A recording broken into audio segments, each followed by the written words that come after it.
Hello students, my self Mansi Arora from ST college of commerce. इससे previous video में हमने meaning जो था स्ट्रैटेजी का और मैनेजमेंट का हमने मीनिंग किया था, ठीक है, और उसकी डेफिनेशंस की थी। आज इस वीडियो के थ्रू हम अपना जो स्ट्रैटेजिक मैनेजमेंट का मीनिंग है वो कंप्लीट करते हैं।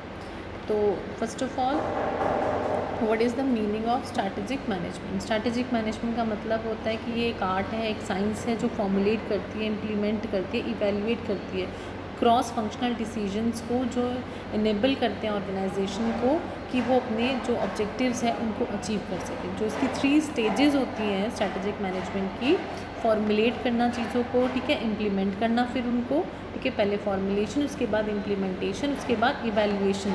एक जो क्रॉस फंक्शनल डिसीजंस होते हैं उसके थ्रू जो एक हमारा जो इवेल्युएशन प्रोग्राम है वो उसके थ्रू ये 3 स्टेजेस कंप्लीट होती हैं किसी भी वर्क के लिए, किसी भी टास्क को परफॉर्म करने के लिए। ये हमारा सिंपल डेफिनेशन है। स्ट्रैटेजिक मैनेजमेंट को स्ट्रैटेजिक प्लानिंग भी हम बोलते हैं, ठीक है। इसको हम सिनोनिम है ये वर्ड भी, स्ट्रैटेजिक प्लानिंग, क्योंकि मैनेजमेंट में क्या होता है, मैनेजमेंट पे सबसे इम्पॉर्टेंट वर्क जो होता है वो प्लानिंग का होता है। प्लानिंग के बाद चीज़ों को उसी स्ट्रक्चर में ऑर्गेनाइज़ किया जाता है। ऑर्गेनाइज़ के बाद उन चीज़ों को डायरेक्शंस मिलती हैं। डायरेक्शन जब डायरेक्ट करते हैं चीज़ों को, उसके लिए हमें डिफरेंट पर्सनल की डिफरेंट जो चीज़ें हैं उनकी ज़रूरत होती है। तो ये पूरा प्रोसेस प्लान से होकर शुरू चलता है। तो इसको हम गेम प्लान भी बोलते हैं, फाइन। तो ये चीज़ हम इसको क्या बोलते हैं कि स्ट्रैटेजिक जो एक प्लानिंग भी उसको बोला गया है। जो sometimes the term strategic management is use to refer to strategic formulation, implementation और evaluation with strategic planning, referring only to strategy formulation, ठीक है। जो टर्म स्ट्रैटेजिक मैनेजमेंट है उसको यूज़ किया जाता है स्ट्रैटेजी फॉर्मुलेशन के लिए, इम्प्लीमेंटेशन के लिए और इवेल्युएशन के लिए भी, विद स्ट्रैटेजिक प्लानिंग के साथ, जो कि स्ट्रैटेजी फॉर्मुलेशन मेनली उसको बोला गया है, ठीक है। तो स्ट्रैटेजिक मैनेजमेंट क्या हुआ, स्ट्रैटेजिक प्लान हुआ। जो एक कंपनी का गेम प्लान होता है, strategic plan is a companies game plan.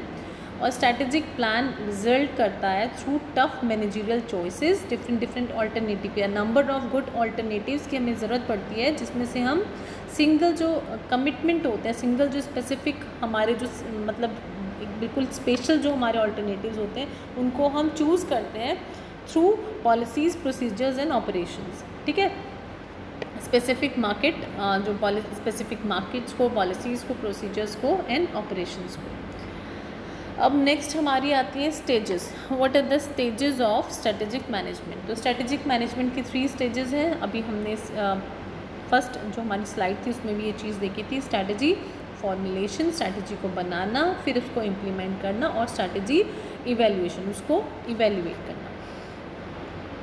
तो हमारी फर्स्ट स्टेज आती है स्ट्रैटेजी फॉर्मुलेशन। स्ट्रैटेजी फॉर्मुलेशन ये क्या इंक्लूड करती है, डेवलपिंग एक विजन और मिशन इंक्लूड करती है, ठीक है, जो आइडेंटिफाई करता है और एक ऑर्गेनाइजेशंस का एक्सटर्नल अपॉर्चुनिटीज़ और थ्रेट है उनको आइडेंटिफाई करता है और डिटरमाइन करता है इंटरनल स्ट्रेंथ और वीकनेसेस को। जो हमारी इंटरनल स्ट्रेंथ और वीकनेसेस है उनको डिटरमाइनिंग करना, और with long term objectives gain करने के साथ। तो ये जनरेट करता है अल्टरनेटिव स्ट्रैटेजीज़, ठीक है, जो चूज़ करती हैं पर्टिकुलर जो एक स्ट्रैटेजी है उनको हमें कैसे परस्यू करना है उस चीज़ को।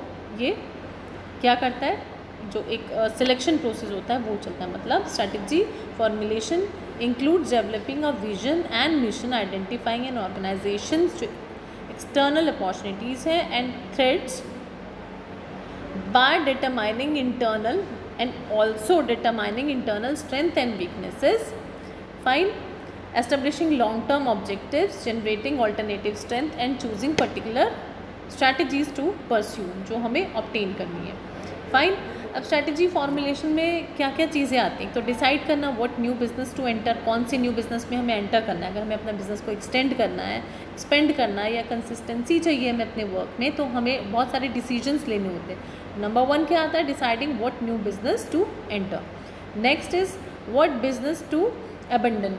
हमारा कुछ भी है जो हमें मतलब क्या हमें अबंडन करना है, ठीक है, हमें किस चीज़ को ख़त्म करना है, किस चीज़ को हमें अलग करना है, हाउ टू एलोकेट रिसोर्सेज, अपने जो रिसोर्सेज हैं उनको हमें कैसे एलोकेट करना है, ठीक है, हमें एक्सपेंड करना है अपने ऑपरेशंस को, या डाइवर्सिफाई करना है, एक्सपेंड करना है, बढ़ाना है, या फिर उनको हमें एक नई डायरेक्शन देनी है, अलग से उसको एक अलग साइड देनी है, कहीं और पे हमें अपने बिजनेस को फॉलो करना है, किसी और पाथ पे हमें जाना है।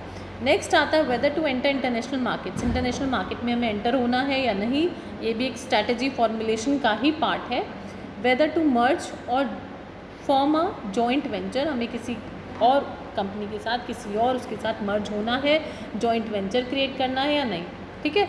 एक how to avoid a hostile takeover, जो हमें क्या कहते हैं डैमेज कर सकते हैं, जो हमें एक तरह से हमें टेक ओवर कर सकते हैं, हमें कैसे उस चीज़ से अवॉइड करना है, मतलब कैसे हम दूसरों की जो और जो डिफरेंट ऑर्गेनाइजेशंस, डिफरेंट जो चीज़ें हैं उनको हमें कैसे अवॉइड करना है, ठीक है, जहाँ पे हमें जो हॉस्टाइल टेक ओवर्स हैं उनसे कैसे हमें बचना है।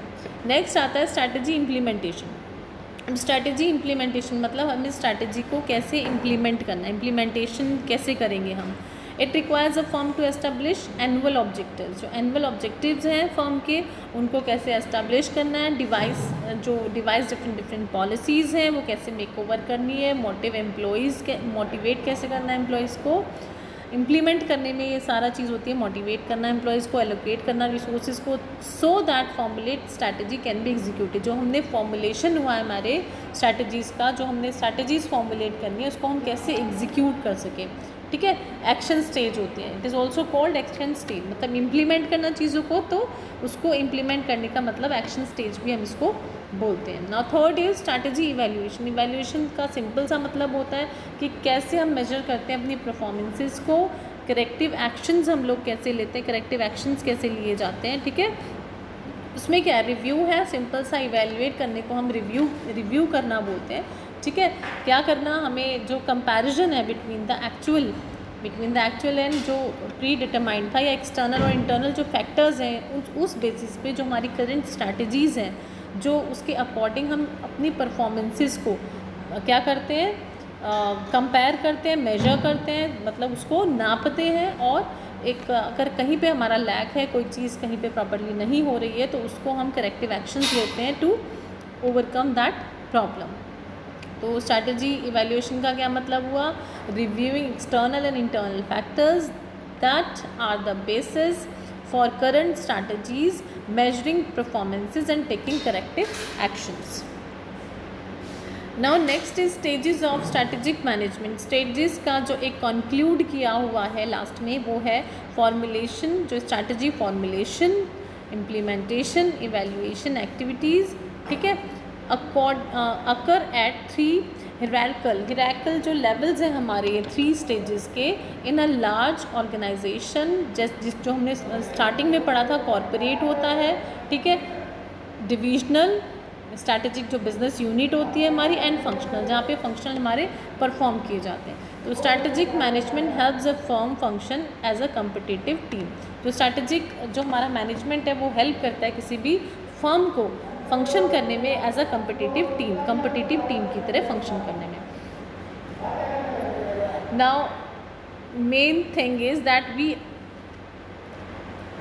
केम टू नो दैट स्टेजेस का जो हमारा इंट्रोडक्टरी लेवल था वो हमें पता चल गया कि फर्स्ट स्टेजेस क्या होती है, फॉर्मुलेट करना स्ट्रैटेजीज़ को, ठीक है, डिफरेंट स्ट्रैटेजीज़ जो हमें बनानी है।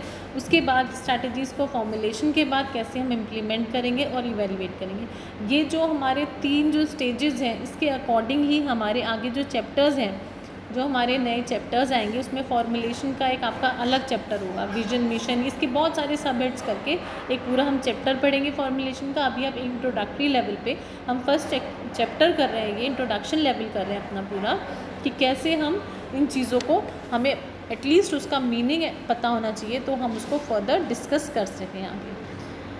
सो students, this is all for this video. Now we will continue this topic in a next video. Thank you.